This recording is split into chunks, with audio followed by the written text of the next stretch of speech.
I am here with another healthy salad recipe. ఇప్పుడున్న busy స్కెడ్యూల్స్లో బ్రేక్ఫాస్ట్కి స్నాక్స్కి ఈ సలాడ్ అయితే బెస్ట్ అని చెప్తాను. అండ్ వెరీ క్విక్గా అయిపోతుంది. జస్ట్ బాయిలింగ్ లేదా స్టీమింగ్కి మాత్రమే టైం పడుతుంది. మిగతావన్నీ రా వెజిటేబుల్సే.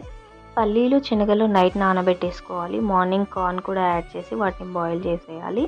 దాంట్లోకి ఆనియన్స్, టమాటా, కొత్తిమీర, కీరా యాడ్ చేశాను. క్యారెట్, బీట్రూట్ ఉంటే కూడా యాడ్ చేసుకోవచ్చు. నా దగ్గర అవైలబుల్ లేదు కాబట్టి వేయలేదు. అందులో కొద్దిగా చాట్ మసాలా, పెప్పర్ పౌడర్, నిమ్మకాయ, సాల్ట్ వేసేసి మిక్స్ చేసుకోవడమే. పుల్ల పుల్లగా చట్పటాగా చాలా బాగుంటుంది. నేను 1 పర్సన్కి క్వాంటిటీ చేశాను. కావాలంటే మీరు డబుల్ చేసుకోవచ్చు దాన్ని. ఇంట్లోకి ఇంకొంచెం ప్రోటీన్ యాడ్ చేయాలని నేను హోమ్ మేడ్ మయో యాడ్ చేశాను. అది హై ప్రోటీన్ మయో. నేను దాని రెసిపీ కూడా షేర్ చేస్తాను. కావాలంటే మనం పెరుగుతో చేసిన డ్రెస్సింగ్ కూడా యాడ్ చేసుకోవచ్చు. బ్రేక్ఫాస్ట్లో ఇది ఒక బౌల్ తింటే గట్ హెల్త్కి మంచిది. నెక్స్ట్ మీల్ వరకు మనకు స్టమక్ ఫుల్గా ఉంటుంది.